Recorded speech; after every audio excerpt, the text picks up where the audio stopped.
अर्जुन को घमंड आया, एक बार ऐसे ही घमंड आया, अहंकार हो गया सत्यभामा को,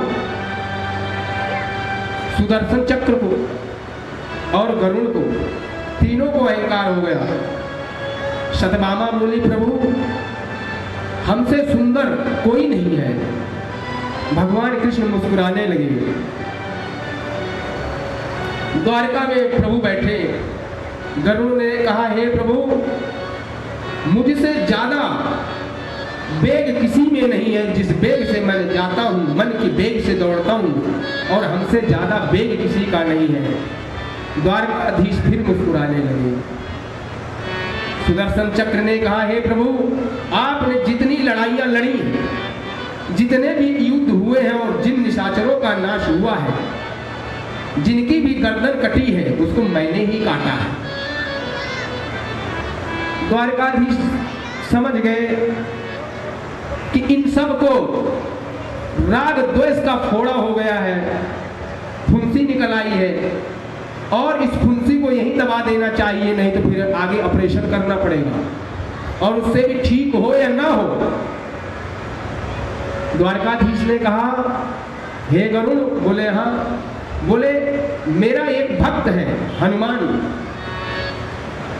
बोले वो तो राम का जी के भक्त है, बोले मैं जो कह रहा हूं उतना सुनो। आप जाके मेरे भक्त से सिर्फ इतना कहिए कि तुम्हें श्री सीता राम जी बुला रहे हैं और द्वारका में है।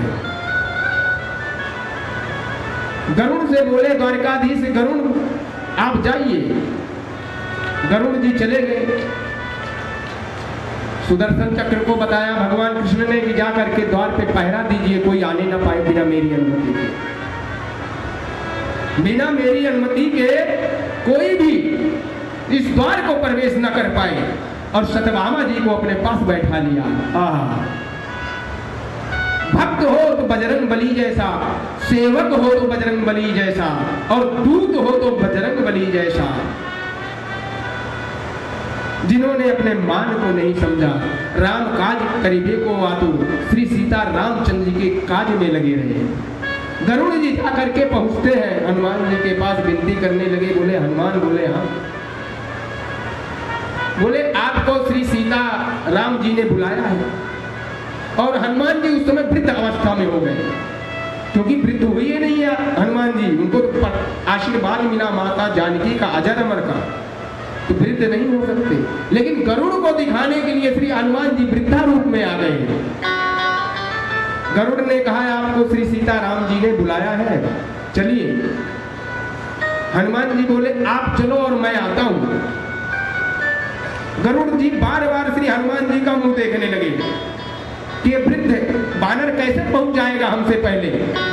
विनती किए, बोले आप मेरे ऊपर बैठिए, सवारी कीजिए, मैं आपको लेकर के चलता हूं। श्री हनुमान जी ने कहा नहीं भक्त आप जाओ और मैं आता हूं। और जब गरुड़ जी वहां पहुंचे तो श्री हनुमान जी बैठे मिले उनके चरणों में, इतने वेग से आए। और जैसे ही हनुमान जी वहां पर आए, दरवाजे पर पहुंचे, सुदर्शन चक्र ने श्री हनुमान जी को रोका और हनुमान जी ने हाथ में पकड़ के सुदर्शन चक्र को अपने मुंह में रख लिया। द्वारकाधीश जी के पास में पहुंच गए श्री हनुमान जी। और पहुंचने के बाद क्या सुंदर शब्द कहा है। बोले प्रभु मैं तो श्री सीता राम जी को देखने आया था, राम जी तो है, लेकिन यह दासी कौन है जो आपके बगल में बैठी हुई है। सत्यभामा को श्री हनुमान जी ने दासी कहा। बोले यह दासी कौन है। सत्यभामा का घमंड चूर चूर हो गया। सुंदरता का जो अहंकार था, वह सुंदरता का अहंकार खत्म, समाप्त हो गया।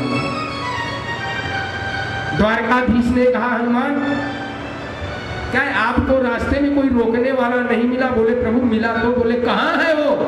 हनुमान जी मुख से निकाल करके सुदर्शन चक्र को खड़ा कर दिए। बोले ये रहा। तो ऐसा भक्त श्री हनुमान जी का तीनों का घमंड और अहंकार तोड़ दिए श्री हनुमान जी ने।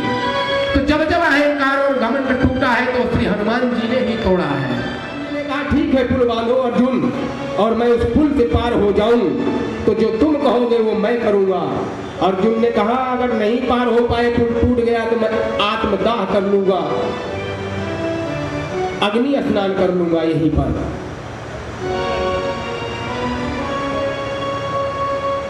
क्या लीला खेली भगवान ने।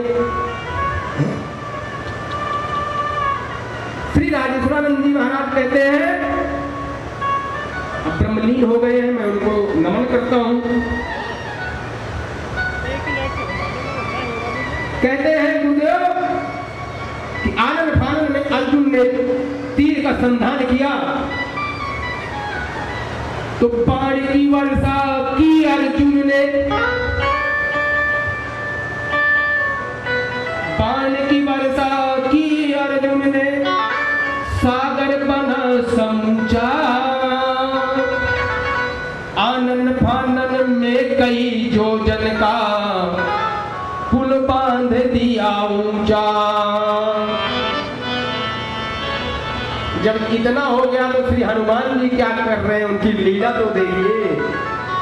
1000 योजन बदन बढ़ाया, 1000 योजन बदन बढ़ाया, गदा धर लिया कांधे और एक एक योजन के पत्थर रोम रोम में बांधे। हाँ, एक एक योजन के पत्थर रोम रोम में बांधे, एक एक योजन का पत्थर रोम रोम में बांधे। 1000 योजन बदन बढ़ाया, गदा धर लिया कांधे। 1000 योजन बदन बढ़ाया, गदा धर लिया कांधे। एक एक योजन का पत्थर रोम रोम में बांधे, एक एक योजन का पत्थर रोम रोम में बांधे।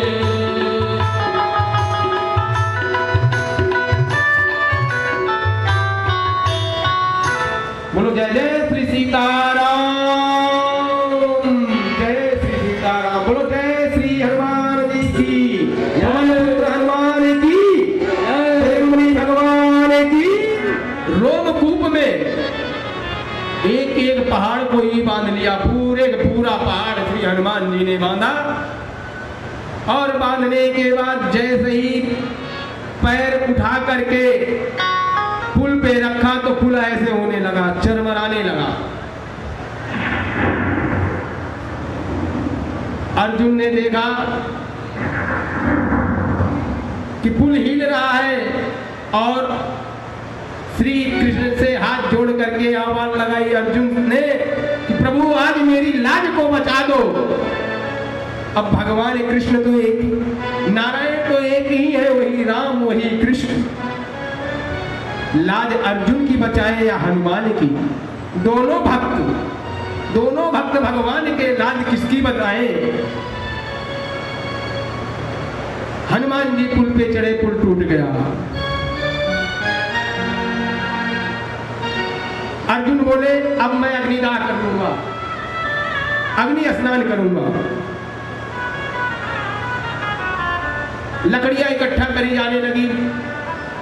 द्वारकाधीश भगवान कृष्ण ब्राह्मण का भेष रख करके आए। उन्होंने कहा ये बताइए ये क्या हो रहा है भाई, कहीं कुछ प्रयोजन है, इकट्ठी लकड़ियां इतनी क्यों की जा रही हैं। अर्जुन ने कहा नहीं ऐसा कुछ नहीं है विप्र। बोले फिर क्या है।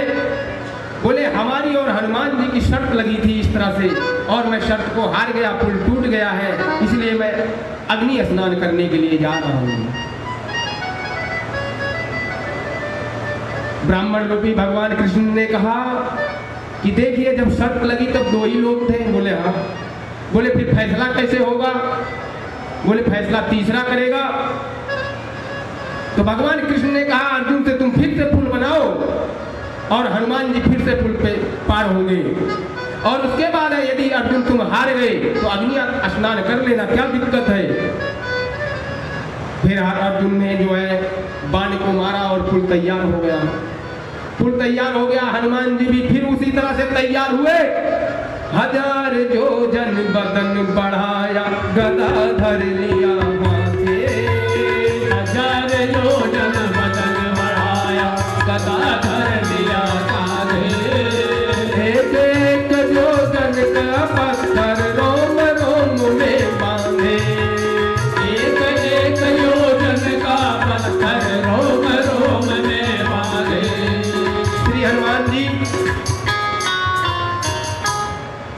पुल पे पैर रखे और चले।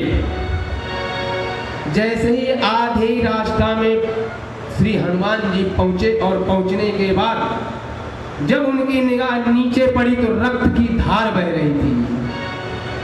वह धार देखकर श्री हनुमान जी समझ गए कि मेरे प्रभु ने आकर के अपनी पीठ लगा दी है। कच्छप का रूप धर करके भगवान कृष्ण जाकर के पुल के नीचे आ गए। हनुमान जी वापिस आ गए और जब हनुमान जी वापिस आ गए, आने के बाद अर्जुन ने कहा हनुमान तुम हार गए? बोले हाँ बिल्कुल मैं हार गया। क्यों? क्योंकि मैं अपने प्रभु और अपने ईष्ट के पीठ पर पैर रख करके इस पुल को नहीं पार करना चाहता अर्जुन, इसलिए मैं हार गया हूं। और रही बात करने की, तो जो तुम कहोगे वो मैं करूंगा।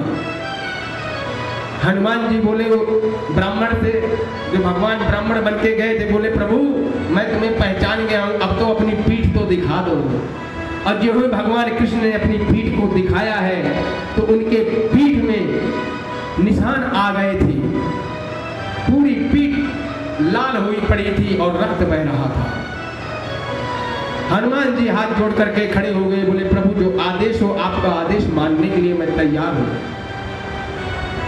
भगवान कृष्ण ने कहा अभी समय नहीं है, जब समय आएगा तब मांगूंगा। और जब समय आया तब भगवान कृष्ण ने अर्जुन के साथ आए और हनुमान जी से बोले कि इस महाभारत के युद्ध में आपको हमारा साथ देना है। हनुमान जी बोले कोई बात नहीं, साथ तो मैं दूंगा, लेकिन एक शर्त है। बोले क्या? बोले क्या वहां राम कथा सुनने को मिलेगी? भगवान कृष्ण ने कहा वहां युद्ध होगा या राम कथा होगी? वहां तो युद्ध होगा, राम कथा कहां से होगी? बोले तो फिर मैं नहीं जाऊंगा, फिर तो मैं नहीं जाऊंगा, मैं तो वहीं रहूंगा जहां जहां राम कथा होगी। क्योंकि यत्र यत्र रघुनाथ कीर्तन तत्र तत्र कृतमस्तकाञ्जलि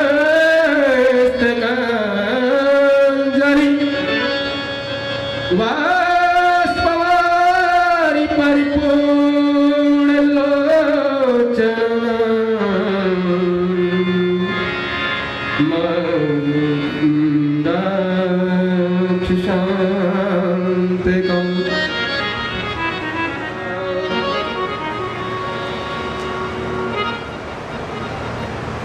और जब वहां पर पहुंच गए, पहुंचने के बाद श्री हनुमान जी विराजमान हो गए अर्जुन की ध्वजा पर, इसलिए उनके ध्वज का नाम कपिल ध्वज पड़ा। और थोड़ा सा श्री विराट स्वरूप का रूप थोड़ा सा 4 लाइन में कहूंगा क्योंकि पूरा समय नहीं है। तो भगवान विष्णु का रूप कैसा है? मुख नयन थे उसमें अनेकों ही अनेकों रूप था। नयन थे उसमें अनेकों ही अनेकों रूप था।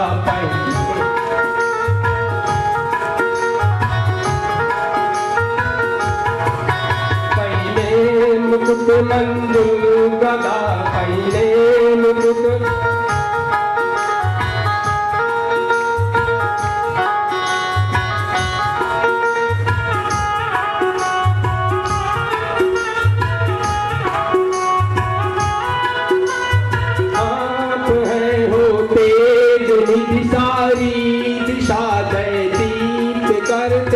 आप हैं।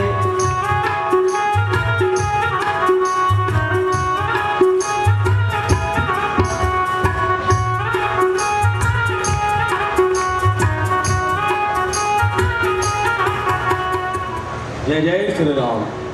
बोलिए राजा रामचंद्र भगवान की जय। इस बीच हमारे मध्य विधान परिषद सदस्य, प्रमुख शिक्षाविद और प्राच्य विद्याओं का अध्ययन केंद्र चलाने वाले बड़े भाई एमएलसी डॉक्टर धर्मेंद्र भारद्वाज जी हमारे बीच में, आपका बहुत बहुत स्वागत और अभिनंदन।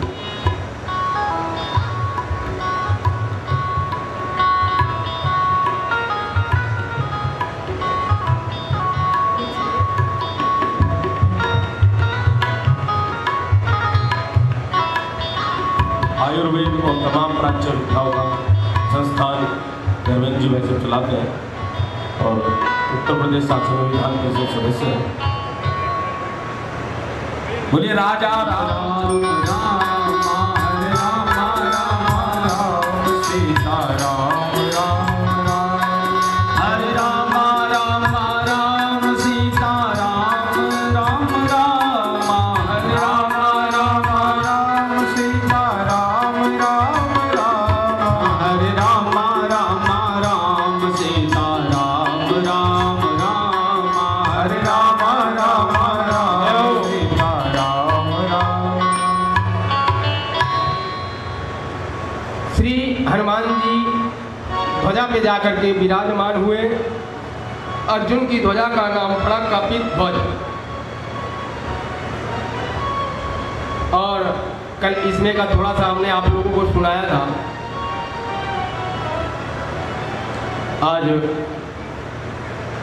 एक भजन फिर से सुनाते हैं। श्री तुलसीदास जी लिखते हैं, साधु संत के तुम रखवाए, साधु संत के तुम रखवाए, असुर निकंदन राम दुलारे, असुर निकंदन राम दुलारे, साधु संत के तुम रखवाए, साधु संत के तुम रखवारे, असुर निकंदन राम दुलारे, असुर निकंदन राम दुलारे। श्री हनुमान जी साधु संत ऋषि मुनि यज्ञ हवन पूजा पाठ जो करते हैं, धर्म के कार्य करने वालों के साथ में सदा रहते हैं। और असुर निकंदन राम दुलारे, राम के दुलारे हैं श्री हनुमान जी। असुरों का निकंदन कर देते हैं, ठीक कर देते हैं, सुंदर बना देते हैं। और कौन से असुरों की बात कर रहे हैं? अगर गूढ़ भाव से हम देखें अध्यात्म की, तो असुर कौन से? हमारे अंदर जो असुर हैं, छल कपट बेईमानी असत्यता, ये जो भरी हुई है, इन असुरों का नाश कर देते हैं। और कैसा? साधु ऐसा चाहिए जैसा शुभ सुभान, सारे सारे को गहे रहे, थोथा दे उड़ाए। साधु ऐसा चाहिए जैसे घर में माता और बहनों ने देखा होगा, सूप आता है और उसे अन्न को जब पिछोड़ा करती है, पछोड़ती है, तो उसमें जो अच्छी चीज रहती है वह सूप में रह जाता है और बाकी को बाहर चला जाता है। संतन के संतन के संग लाग रे, तेरी अच्छी बनेगी। संतन के संग लाग रे, तेरी अच्छी बनेगी। संतन के संग लाग रे, तेरी अच्छी बनेगी। संतन के संग लाग रे, तेरी अच्छी बनेगी। अच्छी बनेगी तेरी बिगड़ी बनेगी, अच्छी बनेगी तेरी बिगड़ी बनेगी। जाग सके तो जाग रे, तेरी अच्छी बनेगी। जाग रे, तेरी अच्छी बनेगी।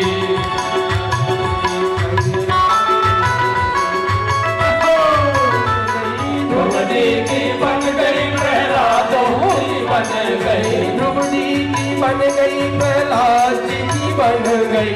द्रौपदी की बन गई प्रहलाद जी की बन गई।